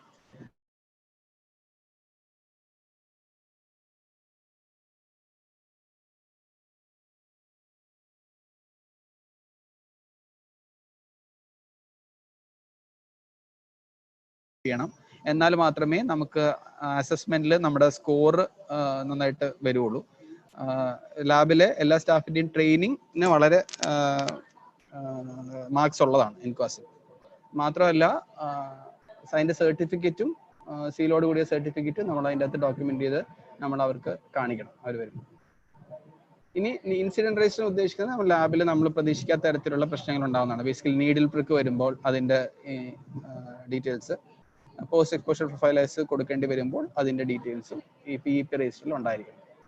ഇമേജ് രജിസ്റ്റർ നമുക്കുള്ള ബാഗിന്റെ സ്റ്റോക്കും അതുപോലെ നമ്മുടെ ഇമേജിന്റെ രജിസ്ട്രേഷൻ ഡീറ്റെയിൽസും എല്ലാം ഇമേജ് രജിസ്റ്ററിൽ മെയിൻറ്റെയിൻ ആയിരിക്കും. ഓക്കെ, ഇത് വെക്കേണ്ടതാണ്. Equipment preventive service register, AMC ഉള്ള എക്യുപ്മെന്റ്സ് ആണെങ്കിൽ ഓൾറെഡി നമ്മൾ ആക്ച്വലി വേറൊരു ഡോക്യുമെന്റ് നമുക്ക് ഉണ്ടാവും. Equipment breakdown service register also we should be keeping, especially in FHC. നമ്മൾ മുന്നത്തെ അപേക്ഷിച്ച് PHC-നെ അപേക്ഷിച്ച് കൂടുതൽ ഇൻസ്ട്രുമെന്റ്സ് FHC-യിൽ ഉണ്ട്. അപ്പോൾ equipment breakdown service register also important. IDSP L forms maintain ചെയ്യാനുള്ള രജിസ്റ്ററിനെ പറ്റിയാണ് പറയുന്നത്. അപ്പോൾ malaria registers, active and passive registers വേണം. മലേറിയ പോസിറ്റീവ് രജിസ്റ്റേഴ്സ് മെയിൻറ്റെയിൻ ചെയ്തിട്ടുണ്ടാവും. RNTCP DMC ഉള്ള സ്ഥലങ്ങളാണെന്നുണ്ടെങ്കിൽ RNTCP രജിസ്റ്റേഴ്സ് വേണം. RNTCP സ്റ്റോക്ക് രജിസ്റ്റേഴ്സ് വേണം. പിന്നെ പേഷ്യന്റിനെ നമ്മൾ ലാബ് ടെസ്റ്റിനാണെന്നുണ്ടെങ്കിൽ റെഫർ ചെയ്യുന്നുണ്ടെങ്കിൽ, നമ്മുടെ ലാബിൽ ചെയ്യാൻ പറ്റാത്ത ടെസ്റ്റ് അല്ലെങ്കിൽ നമ്മുടെ ലാബിൽ ഈ പറയുന്ന പോലെ നമുക്ക് സംശയമുള്ള റിസൾട്ട്സ് വന്നിട്ടുണ്ടെങ്കിൽ അത് നമ്മൾ റിപ്പോർട്ട് ചെയ്ത ശേഷം അടുത്ത ലാബിലേക്ക്, കുറച്ചുകൂടെ വലിയ ലാബിലേക്ക് നമ്മൾ പേഷ്യന്റിനെ റെഫർ ചെയ്യുന്നുണ്ടെങ്കിൽ, ടെസ്റ്റിന് വേണ്ടി റെഫർ ചെയ്യണമെങ്കിൽ അത് റെഫറൽ രജിസ്റ്ററിൽ എൻ്റർഡ് ആയിരിക്കും.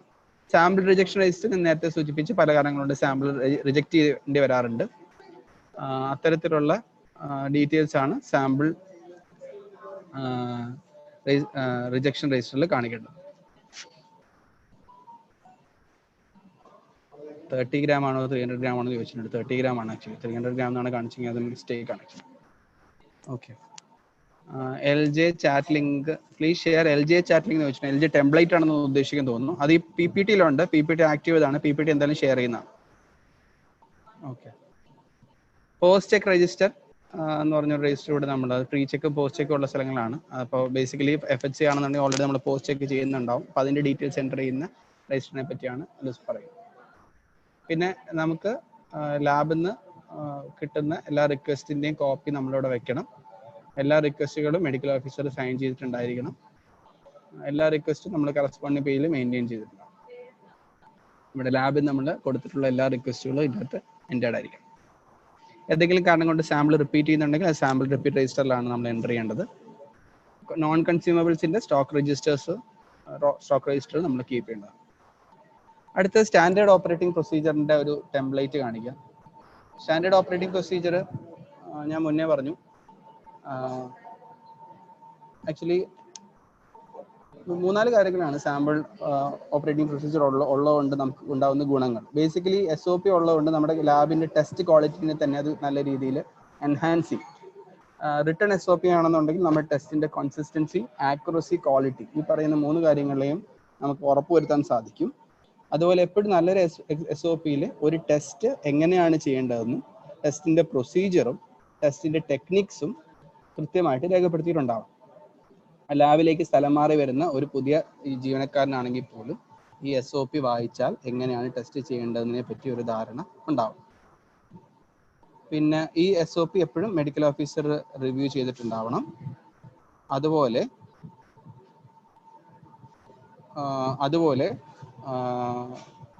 റെഗുലർലി ഇത് അപ്ഡേറ്റഡും ആയിരിക്കും. അപ്പോൾ SOP എന്തൊക്കെ വേണമെന്നുള്ള ടൈറ്റിൽ ഓഫ് ദ ടെസ്റ്റ് വേണം. ഞാൻ മുമ്പ് സൂചിപ്പിച്ചിട്ടുണ്ട്. അപ്പോൾ നമ്മൾ 3 സെക്ഷൻസ് ആണ് ലാബിലുള്ളതെങ്കിൽ ഈച്ച് സെക്ഷന് സെപ്പറേറ്റ് ഫയലായിട്ട് SOP വെക്കണം. ഈ സെക്ഷനിൽ ഈച്ച് ടെസ്റ്റുകൾക്കും നമ്മൾ സെപ്പറേറ്റ് ആയിട്ട് SOP ഉണ്ടായിരിക്കും. അതെല്ലാം കൂടെ ഒരു സെക്ഷൻ SOP ആയിട്ട് ഒരുമിച്ച് ഫയൽ ചെയ്ത് വെച്ചാൽ മതിയാവും. അപ്പോൾ ടെസ്റ്റിന്റെ പേരുണ്ടാവണം, എന്തിനാണ് ടെസ്റ്റ് ചെയ്യുന്നത് വേണം, പിന്നെ ഇൻസ്ട്രക്ഷൻസ് വേണം, എന്തൊക്കെയാണ് പ്രീ അനാലിറ്റിക്കൽ പോസ്റ്റ് അനാലിറ്റിക്കൽ ഫേസിൽ ശ്രദ്ധിക്കേണ്ട കാര്യങ്ങളെന്നും, പിന്നെ റെഫറൻസസ് വേണം, ഏത് റെഫറൻസിന്റെ അടിസ്ഥാനത്തിലാണ് നമ്മൾ SOP ഉണ്ടാക്കിയേക്കുന്നതെന്നും, പിന്നെ എഴുതിയ ആളുടെ പേരും അപ്രൂവ് ചെയ്ത ആളുടെ പേരും വേണം. ലാബ് മെയിൻ്റെനൻസും വളരെ ഇമ്പോർട്ടൻ്റ് ആണ്. ലാബിന്റെ മെഷീൻസിന്റെ calibration, quality control, daily cleaning, 1 മാസത്തെ performance, periodical maintenance, break down maintenance, ഇത്രയും കാര്യങ്ങൾ നമ്മൾ നോക്കിയിരിക്കണം. അതുപോലെ തന്നെ ഓരോ എക്യുപ്മെന്റിന് ഒരു യൂണീക്ക് ID കൂടി ഉണ്ടായിരിക്കും. യൂണീക്ക് ID എന്ന് പറയുന്നത് അതിൽ ഇത്രയും കാര്യങ്ങൾ വേണം. എക്യുപ്മെന്റിന്റെ പേര് വേണം, എക്യുപ്മെന്റ് ID നമ്പർ വേണം, സപ്ലയറിന്റെ പേര് വേണം, എന്നാണ് എക്യുപ്മെന്റ് കിട്ടിയെന്നുള്ളതിന്റെ ഡീറ്റെയിൽസ് വേണം, ഇൻസ്റ്റലേഷന്റെ ഡേറ്റ് വേണം, date of putting into use വേണം, ലൊക്കേഷൻ വേണം, KMSCയിൽ നിന്ന് സപ്ലൈ ചെയ്ത മെഷീൻ ആണ്, അതിന്റെ ID നമ്പർ വേണം, contact person for any troubleshooting, service details, ഏത് പ്രോജക്റ്റിന്റെ അടിയിലാണ് ഈ മെഷീൻ പർച്ചേസ് ചെയ്യുന്നുള്ള കാര്യങ്ങൾ വേണം. SOPയുടെ ടെംപ്ലേറ്റ് ആണ് ഇനി കാണിക്കാൻ പോകുന്നത്. ഞാൻ നേരത്തെ പറഞ്ഞ പോലെ സ്റ്റാൻഡർഡൈസേഷൻ വളരെ ഇമ്പോർട്ടൻ്റ് ആണ്. SOP ക്വാളിറ്റി എൻഷുർ ചെയ്യാൻ വേണ്ടി SOP ഇമ്പോർട്ടൻ്റ് ആണ്. അക്രഡിറ്റേഷൻ പർപ്പസ് NABH അക്രഡിറ്റേഷൻ പോകുന്നുണ്ടെങ്കിൽ SOP ഇമ്പോർട്ടൻ്റ് ആണ്. നമ്മൾ ചെയ്യുന്ന എല്ലാ പ്രൊസീജിയറും യൂണിഫോമിറ്റി മെയിൻറ്റെയിൻ ചെയ്യാൻ വേണ്ടിയിട്ട് SOP ആവശ്യമാണ്. അതുപോലെ മെഡിക്കോ ലീഗൽ ഇംപ്ലിക്കേഷൻസും SOPക്ക് ഉണ്ട്. ഈ പറയുന്ന ടെസ്റ്റ് നമ്മൾ ചെയ്ത റിസൾട്ട് തെറ്റായി എന്ന് പറഞ്ഞൊരു ആരോപണം ഉണ്ടാവുകയാണെന്നുണ്ടെങ്കിൽ കൃത്യമായിട്ടുള്ള മെത്തേഡ് വഴിയാണ് നമ്മൾ ഈ പറയുന്ന പെർട്ടിക്കുലർ ടെസ്റ്റ് സ്റ്റാൻഡേർഡ് പ്രോട്ടോകോൾ പാലിച്ചിട്ടാണ് ചെയ്തത്, നമ്മുടെ ഇൻസ്റ്റിറ്റ്യൂഷന്റെ SOP പാലിച്ചിട്ടാണ് ചെയ്തതെന്നുണ്ടെങ്കിൽ അതുമൂലം ഉണ്ടാകുന്ന ലീഗൽ ഇംപ്ലിക്കേഷൻസിനെ ഒരു പരിധി വരെ നമുക്ക് തടയാൻ സാധിക്കും.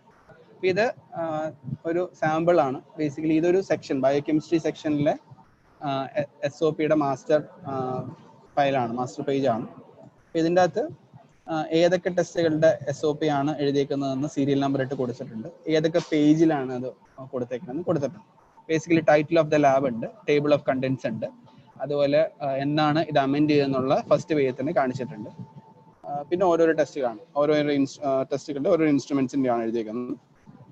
SGOT, SGPT, അങ്ങനെ ഈ പറയുന്ന എല്ലാ ടെസ്റ്റുകളുടെയും ഡീറ്റെയിൽസ് SOP ആണ് ബഞ്ചായിട്ട് എല്ലാത്ത നമ്മൾ മെയിൻറ്റെയിൻ ചെയ്തേക്കുന്നത്. താഴെ നമുക്ക് ഡോക്യുമെന്റ് നമ്പർ കൊടുത്തിട്ടുണ്ട്, എന്നാണ് ഇഷ്യൂ ചെയ്തേക്കുന്ന നമ്പർ കൊടുത്തിട്ടുണ്ട്, പേജ് നമ്പർ, ആരാണ് പ്രിപ്പയർ ചെയ്തേക്കെന്നുള്ള പേരുണ്ട്, ആരാണ് അപ്രൂവ് ചെയ്തേക്കെന്നുള്ള പേരുണ്ട്, ഇഷ്യൂ ചെയ്തേക്കുന്ന ഡേറ്റും താഴെ കൊടുത്തിട്ടുണ്ട്. ഓക്കെ, അപ്പൊ ഇത് അമെൻമെന്റ് റെക്കോർഡാണ്. ഞാൻ അതിന്റെ സെക്കൻഡ് പേജിൽ എന്നാണ് അമെൻഡ് ചെയ്തതെന്നുള്ളത് ആ ഫയലിന്റെ സെക്കൻഡ് പേജിൽ നമ്മൾ കൊടുക്കും. ഡേറ്റ് ഓഫ് അമെൻമെന്റ്, revision of section, page number, revision brief and approved. ഇതിൽ ബിലിറൂബിൻ ടെസ്റ്റിന്റെ SOPയുടെ പേജാണ് ഈ കാണിച്ചിരിക്കുന്നത്. ഇതിൻ്റെ അകത്ത് ഞാൻ നേരത്തെ പറഞ്ഞ പർപ്പസ് ഓഫ് ദ ടെസ്റ്റ് ഉണ്ട്, എന്താണ് പ്രിൻസിപ്പിൾ എന്നുള്ളതുണ്ട്, എന്തൊക്കെ കണ്ടെയ്നേഴ്സ് ആണ് ഇൻസ്ട്രുമെന്റ്സ് ആണ് വേണ്ടതെന്നുള്ളതുണ്ട്, പിന്നെ കാലിബ്രേറ്റർ ഏതാണ് ഉപയോഗിച്ചിരിക്കുന്നുള്ളതുണ്ട്, ഏത് റിയേജന്റ് ആണ് പ്രിപ്പയർ ചെയ്യുന്നുള്ളതുണ്ട്, പിന്നെ ക്വാളിറ്റി കൺട്രോൾ എപ്പോഴൊക്കെയാണ് റൺ ചെയ്യുന്നുള്ളതുണ്ട്, റെഫറൻസ് റേഞ്ച് കാണിച്ചിട്ടുണ്ട്. ഇതിൻ്റെ അകത്ത് ഒരേ ഒരു സംഭവം ഉള്ളത്, പ്രൊസീജിയർ ഇതിൻ്റെ അകത്ത് ഡീറ്റെയിൽ ആയിട്ട് പറഞ്ഞിട്ടില്ല. അതിന് പകരം കിറ്റ് ഇൻസേർട്ട് ഓരോ പെർട്ടിക്കുലർ സിസ്റ്റം പാക്ക് റിയേജൻസിന്റെ കിറ്റ് ഇൻസേർട്ട് മെൻഷൻ ചെയ്യാനാണ് പറഞ്ഞത്. ഐഡിയലി പ്രൊസീജിയർ കൂടി കിറ്റ് ഇൻസേർട്ടിലുള്ള പ്രൊസീജിയർ കൂടി നമ്മളിവിടെ ടൈപ്പ് ചെയ്ത് വെക്കുകയോ അല്ലെങ്കിൽ കിറ്റ് ഇൻസേർട്ടിന്റെ പോർഷൻ ഇവിടെ പേസ്റ്റ് ചെയ്ത് വെക്കുകയോ ചെയ്യാവുന്നതാണ്. അപ്പൊ ഇത്രയും കാര്യങ്ങളാണ് ഇതിനെ പറ്റിയുള്ളത്. ഞാൻ എൻക്വാസിന്റെ ചെക്ക് ലിസ്റ്റ് കൂടെ ഒന്ന് കാണിക്കാം. അത് റെഡിയാക്കിയിട്ടുണ്ട്, വേണം സോർട്ട് ചെയ്തുകൊണ്ടിരിക്കുകയാണ്. 10 മിനിറ്റിനുള്ളിൽ നമ്മൾ ഫൈനലൈസ് ചെയ്യും. ഓക്കെ. അപ്പൊ ഇതാണ് എൻക്വാസിന്റെ ചെക്ക് ലിസ്റ്റ്.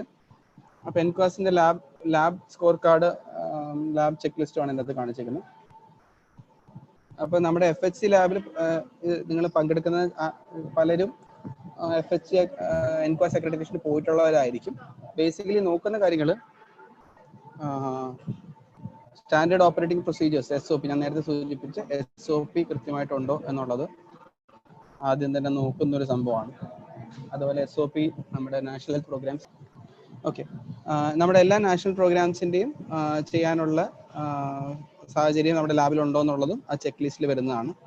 അതുപോലെ പിന്നെ ലാബുമായിട്ട് ബന്ധപ്പെട്ട ചെക്ക് ലിസ്റ്റിലുള്ള ഇമ്പോർട്ടൻറ്റ് കാര്യങ്ങൾ ഇതൊക്കെയാണ്. അതായത് സ്ക്രീൻ കാണാൻ പറ്റുമെന്ന് ഞാൻ പ്രതീക്ഷിക്കുന്നു. നമ്മുടെ ലാബിന് ഒരു ക്വാളിറ്റി അഷുറൻസ് പ്രോഗ്രാം ഉണ്ടോ, ഇന്റേണൽ ക്വാളിറ്റി അഷുറൻസ് പ്രോഗ്രാം ഉണ്ടോ എന്നുള്ളതൊരു ക്വസ്റ്റ്യൻ ആണ്. എക്സ്റ്റേണൽ ക്വാളിറ്റി അഷുറൻസ് പ്രോഗ്രാം ഉണ്ടോ എന്നുള്ള ക്വസ്റ്റ്യൻ ആണ്. ഇതെല്ലാം ഉണ്ടെങ്കിൽ ഫുൾ മാർക്സ് ആണ്, 2 മാർക്സ് ആണ് കിട്ടുക. മൈക്രോസ്കോപ്പ് ഇൻസ്പെക്ഷൻ നടത്തിയിട്ടുണ്ടോ എന്നുള്ളത് ഒരു ചെക്ക് ലിസ്റ്റിലുള്ള ക്വസ്റ്റ്യൻ ആണ്. പിന്നെ 5 പോസിറ്റീവ് ആൻഡ് 5 നെഗറ്റീവ് സ്ലൈഡ്സ് നമ്മൾ റാൻഡമായിട്ട് നോക്കുന്നുണ്ടോ എന്നുള്ളതുണ്ട്. അതേപോലെ DMC, അതായത് ബേസിക്കലി നമ്മുടെ DMC DTO അല്ലെങ്കിൽ MOTB വന്ന് സൂപ്പർവൈസ് ചെയ്യുന്നുണ്ടോ, അതിന് മാർക്കുണ്ട്. പിന്നെ ലബോറട്ടറിക്ക് പോസിറ്റീവ് സ്ലൈഡ്സ് ക്രോസ് ചെക്ക് ചെയ്യാം. MTB ആയിട്ട് ബന്ധപ്പെട്ടാണ് ഇതെല്ലാം വരുന്നത്. ലബോറട്ടറിക്ക് പോസിറ്റീവ് സ്ലൈഡ്സ് ക്രോസ് ചെക്ക് ചെയ്യാനുള്ള പ്രൊവിഷൻ ഉണ്ടോ എന്നുള്ളത്, റെഫറലായിട്ട് അവർ ഏതെങ്കിലും ടൈ അപ്പ് ചെയ്തിട്ടുണ്ടെന്നുള്ളത്. മലേറിയ സ്ലൈഡ്സ് കോഡ് ചെയ്യാൻ വേണ്ടിയിട്ട് സോണൽ മലേറിയ ഓഫീസർ ഉണ്ടോ, അവർ വന്ന് ക്രോസ് ചെക്ക് ചെയ്യുന്നുള്ളത്. എല്ലാ നെഗറ്റീവ് സ്ലൈഡ്സും കോഡ് ചെയ്ത് ഡിസ്പാച്ച് ചെയ്യാനുള്ള സാഹചര്യം ഉണ്ടോ എന്നുള്ളത്. അതുപോലെ എക്വാസ് പ്രോഗ്രാം, ഞാൻ നേരത്തെ സൂചിപ്പിച്ച പോലെ എക്വാസ് പ്രോഗ്രാമിൽ ലബോറട്ടറിക്ക് ഒരു പാർട്ടിസിപ്പേറ്റ് ചെയ്യാൻ ഒരു സിസ്റ്റം ഉണ്ടോ എന്നുള്ളത്. അതുപോലെ എഫിഷ്യൻ്റ് ആയിട്ട് ലബോറട്ടറി സൂപ്പർവൈസ് ചെയ്തിട്ടുണ്ടോ എന്നുള്ളത്. ഇത്രയും കാര്യങ്ങളാണ് പ്രധാനമായിട്ടും ക്വാളിറ്റി മാനേജ്മെന്റ്, ലാബിന്റെ ക്വാളിറ്റി മാനേജ്മെന്റ് എൻക്വാസിന്റെ ചെക്ക് ലിസ്റ്റിൽ വരുന്ന സംഭവം. പിന്നെ ബാക്കി നാഷണൽ പ്രോഗ്രാംസിന്റെ സംഭവങ്ങളും ഇതിൻ്റെ അകത്ത് വരുന്നുണ്ട്. ബേസിക്കലി ഈ ചെക്ക് ലിസ്റ്റ് ഓൾറെഡി നിങ്ങളുടെ FHCകൾ അവൈലബിൾ ആയിരിക്കും, എല്ലാവർക്കും ഒന്ന് വെരിഫൈ ചെയ്യാം. ഇതിന്റെ കൂടെ ഞാൻ PPT കൂടി ഇത് അയച്ചു തരാം ആക്ച്വലി. പിന്നെ ഇൻഫെക്ഷൻ കൺട്രോൾ പ്രാക്ടീസസ് ഈ ചെക്ക് ലിസ്റ്റിലുള്ളത് എല്ലാ ഹോസ്പിറ്റലിലെ എല്ലാ ഏരിയാസിലും ബാധകമായതുപോലെ ലാബിനും ബാധകമാണ്. ഇമേജിംഗ്, കളർ കോഡിംഗ് വഴിയുള്ള സിസ്റ്റം നമുക്ക് അവിടെ നിലവിലുണ്ടോ, facility of disposal of sharps നിലവിലുണ്ടോ, puncture proof box, post exposure, ഇതെല്ലാം ആക്ച്വലി മാർക്കുള്ളതാണ്. ഫങ്ഷണൽ നീഡിൽ കട്ടേഴ്സ് ഉണ്ടോ, ഇതെല്ലാം ആക്ച്വലി നമ്മുടെ എൻക്വാസ് ചെക്ക് ലിസ്റ്റിൽ വരുന്നതാണ്. ലാബിന്റെ FHCകളുടെ ലാബിനെ സംബന്ധിച്ചിടത്തോളം ചെക്ക് ലിസ്റ്റ് ഏറ്റവും അധികം മാർക്ക് നമ്മുടെ എൻക്വാസ് പ്രോഗ്രാമിന് നമുക്ക് ഏറ്റവും അധികം മാർക്ക് സ്കോർ ചെയ്യാൻ പറ്റുന്നത് നമ്മുടെ FHCകളുടെ ലാബുകൾ തന്നെയാണ്. കാരണം ഓൾറെഡി നമ്മുടെ FHCകളുടെ അവിടെ ഡെസിഗ്നേറ്റഡ് സാമ്പിൾ കളക്ഷൻ ഏരിയ ഉണ്ട്, patient waiting area, patient sit ചെയ്യാനുള്ള ഏരിയ, അതുപോലെ മിക്കവാറും എല്ലാ ബേസിക് ടെസ്റ്റുകളും ഇൻക്ലൂഡിംഗ് നാഷണൽ പ്രോഗ്രാം ടെസ്റ്റുകൾ ചെയ്യുന്നുണ്ട്. ഞാൻ ഇന്നലെ സൂചിപ്പിച്ച ശേഷം മലേറിയ കൺട്രോൾ പ്രോഗ്രാമിന്റെ ടെസ്റ്റുകൾ ചെയ്തില്ല എന്നുണ്ടെങ്കിൽ അതൊരു 2 മാർക്ക് നമുക്ക് അങ്ങനെ തന്നെ പോകും. അത് അപ്പോൾ എല്ലാവരും മലേറിയ കൺട്രോൾ പ്രോഗ്രാമിന്റെ ടെസ്റ്റുകളും സ്മിയർ ഉണ്ടാക്കുന്നതും FHCകളും നിർബന്ധമായിട്ടും ചെയ്തിരിക്കണം. ഇത്രയും. പിന്നെ ബേസിക് ടെസ്റ്റുകളെ പറ്റിയും ബേസിക് പ്രോഗ്രാംസിനെ പറ്റിയും ലാബ് ടെക്നീഷ്യനോടും ചോദ്യങ്ങൾ ചോദിക്കും. എസ്പെഷ്യലി ഈ പറയുന്ന പോലെ ഇൻഫെക്ഷൻ കൺട്രോൾ പ്രാക്ടീസസിനെ പറ്റിയും രജിസ്റ്റേഴ്സ് മെയിൻറ്റെയിൻ ചെയ്യുന്നതിനെ പറ്റിയും ചോദിക്കും. അതുപോലെ തന്നെ നമ്മൾ മെയിൻറ്റെയിൻ ചെയ്തിട്ടുള്ള രജിസ്റ്റേഴ്സ് എൻക്വാസ് പ്രോഗ്രാമിന് അസസേഴ്സ് വരുമ്പോൾ അവരെടുത്ത് കാണിക്കാൻ പറയും. അപ്പോൾ അറ്റ്ലീസ്റ്റ് ബേസിക് ആയിട്ടുള്ള ഈ പറയുന്ന FHCയിൽ ഞാൻ പറഞ്ഞ 35 രജിസ്റ്റേഴ്സിൽ 21 മാൻഡേറ്ററി ആണ്, അത് എൻക്വാസിന് മാൻഡേറ്ററി ആണ്. അപ്പോൾ അത്രയും രജിസ്റ്റേഴ്സ് അതിൻ്റെ അകത്ത് നിർബന്ധമായിട്ടും വേണം. അതുപോലെ ഏതൊക്കെ ട്രെയിനിങ് പ്രോഗ്രാം നമ്മുടെ സ്റ്റാഫ് പങ്കെടുത്തിട്ടുണ്ടോ ആ സർട്ടിഫിക്കറ്റ്സ് എല്ലാം അവർ കോപ്പി ആയിട്ട് ചോദിക്കും, അറ്റസ്റ്റഡ് കോപ്പീസ് ആയിട്ട് ചോദിക്കും. അതും നമ്മൾ ഒരിക്കലും കളയാണ്ട് സൂക്ഷിച്ചു വെക്കാം. ഇത്രയും കാര്യങ്ങളാണ് ബേസിക്കലി ഈ ചെക്ക് ലിസ്റ്റ് എല്ലാവർക്കും വായിച്ചു നോക്കാവുന്നതാണ്. ഞാൻ അതിൻ്റെ കൂടെ അയച്ചു തരുന്നതാണ്.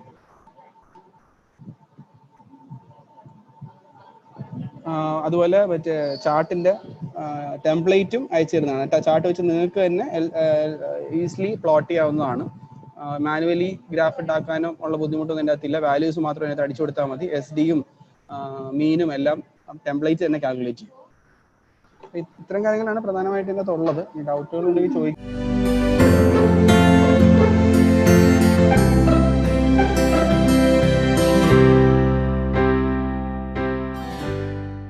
ചാറ്റിൽ വന്നൊരു ചോദ്യം, മാൻഡേറ്ററി രജിസ്റ്ററുകൾ ഏതൊക്കെയാണെന്നുള്ളത്.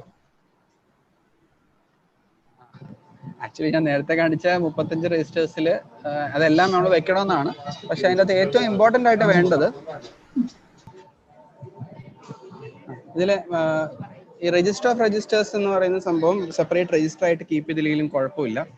അത് ഏതൊക്കെ രജിസ്റ്റേഴ്സ് ഉണ്ടെന്നുള്ള സംഭവമാണ്. നമ്മൾ എക്യുപ്മെന്റ് രജിസ്റ്റർ, സ്റ്റോക്ക് രജിസ്റ്റർ തന്നെ സബ് സ്റ്റോക്ക് രജിസ്റ്റർ ഇൻക്ലൂഡ് ചെയ്താലും കുഴപ്പമൊന്നുമില്ല.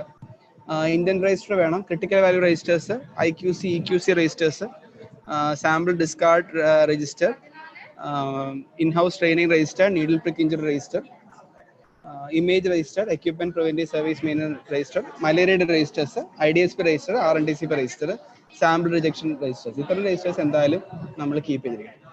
പിന്നെ എൻക്വാസ് പ്രോഗ്രാമിൽ അവർ ഇടയ്ക്കിടയ്ക്ക് അത് റിവിഷൻ നടക്കും. അവർ റിവിഷൻ നടക്കുന്നതിൻ്റെ അടിസ്ഥാനത്തിൽ അവർ അഡീഷണലി പറയുന്നത് മാത്രം നമ്മൾ മാൻഡേറ്ററി ആയിട്ട് കണക്ക് ചെയ്യുക. ബേസിക്കലി അത് എൻക്വാസ് സ്കോറിങ്ങിനായി ബന്ധപ്പെട്ടാണ്. ഈ രജിസ്റ്റേഴ്സ് കീപ്പ് ചെയ്യുന്നതൊക്കെ ഈസിലി നമുക്ക് മാർക്ക് കിട്ടാൻ സാധ്യതയുള്ള സംഗതികളാണ്. അതുകൊണ്ട് നമ്മളതെല്ലാം കീപ്പ് ചെയ്യുന്നത് തന്നെയാണ്. Image note taking new hospitals ചോദിച്ചിട്ടുണ്ട്. അത് ഇമേജ് ഓവർബേർഡൻഡ് ആയതുകൊണ്ടാണ്. പക്ഷേ പ്രൊവിഷണൽ രജിസ്ട്രേഷൻ ഇപ്പോഴും കൊടുക്കുന്നുണ്ട്. അതുകൊണ്ട് അത് ബേസിക്കലി കോവിഡ് ടെസ്റ്റ് ഒക്കെ ചെയ്യുന്ന സ്ഥലങ്ങളാണെങ്കിൽ പ്രൊവിഷണൽ രജിസ്ട്രേഷൻ എപ്പോഴും ലഭിക്കും. അത് ഫാസ്റ്റ് ട്രാക്ക് ചെയ്യാൻ വേണ്ടി ലോക്കലി ഇമേജ് കോർഡിനേറ്ററോട് ബന്ധപ്പെടാൻ മെഡിക്കൽ ഓഫീസർ വഴി പറഞ്ഞാൽ മതി. ലാബ് സെക്കൻഡ് ഫ്ലോറിലാണ്, റാമ്പ് ഇല്ല, എൻക്വാസ് കിട്ടും. ഐഡിയലി ലാബ് ഫസ്റ്റ് ഫ്ലോറിൽ തന്നെ ആയിരിക്കണം. ഇനി ഏതെങ്കിലും കാരണവശാൽ സെക്കൻഡ് ഫ്ലോർ ആണെന്നുണ്ടെങ്കിൽ നമുക്ക് റാമ്പ് വേണം. എൽഡർലി പേഷ്യൻസ് ഒക്കെ വരുന്ന സ്ഥലങ്ങളാണ്. എൻക്വാസ് കിട്ടുമെന്ന് ചോദിച്ചാൽ ലാബ് ഇല്ല എന്ന് കരുതി സ്ഥാപനത്തിന്, അല്ല ലാബ് ഫസ്റ്റ് ഫ്ലോറിലാണെന്ന് കരുതി സ്ഥാപനത്തിന് എൻക്വാസ് കിട്ടാതിരിക്കത്തൊന്നുമില്ല. മാർക്ക് കുറയും എന്നുള്ളത് മാത്രമേ ഉള്ളൂ. ലാബ് സെപ്പറേറ്റ് ബിൽഡിംഗ് ആണ്. Can I get the whole slide via mail? Okay, തരാം. എല്ലാവർക്കും 3 ദിവസത്തെ സെഷൻസും അയക്കുന്നുണ്ട്. RNC training and malaria training കിട്ടിയിട്ടില്ല. അത് ഡിസ്ട്രിക്ട് ലാബ് ടെക്നീഷ്യനോട് കോൺടാക്ട് ചെയ്യാം. Shall be combine ECG with lab? എന്താണ് ചോദിച്ചത് എനിക്ക് മനസ്സിലായില്ല. അതായത് ലാബിൽ തന്നെ ECG ചെയ്യാൻ പറ്റുമെന്നാണ് ചോദിച്ചതെങ്കിൽ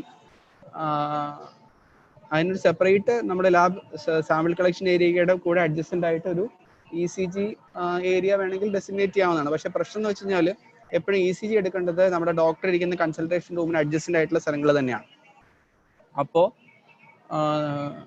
ലാബ് ഒത്തിരി ദൂരെയാണെന്നുണ്ടെങ്കിൽ ECG അവിടെ കൊണ്ട് വെച്ചാൽ നമുക്ക് ബുദ്ധിമുട്ടാവും. SOP ഫയൽ ചെയ്താണോ അതോ ഡിസ്പ്ലേ ചെയ്താണോ വെക്കേണ്ടത്? ഐഡിയലി SOP, ഓരോ സെക്ഷനിലെ SOP ഒരു ബൾക്ക്, ഒരു വലിയ ഫയലായിട്ട് അതിൽ ഓരോ ടെസ്റ്റുകളുടെയും details SOP, individual SOP individual ആയിട്ട് ലാമിനേറ്റഡ് ഷീറ്റ്സ് ആയിട്ടോ അല്ലെങ്കിൽ ആ ഫയലിൽ ഓരോ പേജസ് ആയിട്ടോ പഞ്ച് ചെയ്ത് നമുക്ക് സൂക്ഷിക്കാവുന്നതാണ്. സെപ്പറേറ്റ് സാമ്പിൾ കളക്ഷൻ ഏരിയ ഇല്ല sir. Separate sample collection area ideally വേണം. FHCകൾക്ക് നിർബന്ധമായിട്ട് സെപ്പറേറ്റ് സാമ്പിൾ കളക്ഷൻ ഏരിയ വേണമെന്നുള്ളതാണ്. ഇല്ലാന്നുണ്ടെങ്കിൽ ഒരു ടെമ്പററി ഫാബ്രിക്കേറ്റ് ചെയ്തോ ഒരു ഏരിയ വെക്കാനുള്ള സാഹചര്യം ഒരുക്കണമെന്ന് മെഡിക്കൽ ഓഫീസറോട് ആവശ്യപ്പെടാവുന്നു. ലാബിന്റെ അടുത്ത് ഫീവർ ക്ലിനിക് സെറ്റ് ചെയ്യാമോ എന്ന് ചോദിച്ചാൽ, അതായത് ഫീവർ ക്ലിനിക്ക് പ്രൈവസിയോടുകൂടി പേഷ്യന്റിനെ കാണാൻ ഡോക്ടർക്ക് സാഹചര്യമുള്ള സ്ഥലമാണെന്നുണ്ടെങ്കിൽ വെക്കാം. പക്ഷെ ഐഡിയലി ലാബിൽ നിന്ന് പേഷ്യന്റിന് നടന്ന് എത്താവുന്ന ദൂരത്ത് ആണ് OP ഇരിക്കുന്നുണ്ടെങ്കിൽ പ്രശ്നമില്ല. പ്രൈസ് നോക്കാതെ ക്വാളിറ്റി നോക്കിയിട്ട് ടെസ്റ്റ് കിറ്റ് വാങ്ങാൻ പറ്റുമോ സാർ? ക്വാളിറ്റി നോക്കിയിട്ട് ടെസ്റ്റ് കിറ്റ് ആക്ച്വലി അത് ബേസിക്കലി ഒരു ട്രിക്കി ക്വസ്റ്റ്യൻ ആണ്. ചില കേസുകൾ, ചില ടെസ്റ്റുകൾക്ക് ഇപ്പം അക്രഡിറ്റഡ് ബോഡീസിന്റെ അക്രഡിറ്റേഷൻ ഉള്ള കിറ്റുകൾ മാത്രമേ നമുക്ക് മേടിക്കാൻ പറ്റുള്ളൂ. അല്ലെങ്കിൽ ഈ ഡ്രഗ് കൺട്രോൾ ഓഡിറ്റർ ജനറലിന്റെ അനുമതിയോ അല്ലെങ്കിൽ ഈ പറയുന്ന FDA അപ്രൂവ്ഡ് ആയിട്ടുള്ള കിറ്റുകളോ മാത്രമേ ഉപയോഗിക്കാൻ പറ്റുന്ന സാഹചര്യമുള്ളൂ. അങ്ങനെയുള്ള സാഹചര്യങ്ങളിൽ നമുക്ക് പ്രൈസ് നോക്കാതെ തന്നെ ക്വാളിറ്റി ചെയ്യാം. പിന്നെ ഇത്തരത്തിലുള്ള സാഹചര്യങ്ങളിൽ യൂഷ്വലി വലിയ താലൂക്ക് പോലെയുള്ള വലിയ സ്ഥാപനങ്ങളാണെങ്കിൽ പർച്ചേസ് കമ്മിറ്റി എന്ന് പറഞ്ഞൊരു കമ്മിറ്റി ഉണ്ട്. അതിലത് വെച്ചിട്ട് എല്ലാവരും കൂടെ സൈൻ ചെയ്ത ശേഷം നമുക്ക് ഇതാണ് അപ്രൂവ്ഡ് കിറ്റ് എന്നും ഇതിനാണ് സ്റ്റാൻഡേർഡ് വാല്യൂസ് കിട്ടുകയെന്നും സ്റ്റാറ്റിസ്റ്റിക്കലി സിഗ്നിഫിക്കന്റ് ആയിട്ടുള്ള രീതിയിൽ ചേഞ്ചസ് ഉണ്ടെന്നുണ്ടെങ്കിൽ നമുക്കത് മേടിക്കാവുന്നതാണ് ക്വാളിറ്റി നോക്കിയിട്ട്.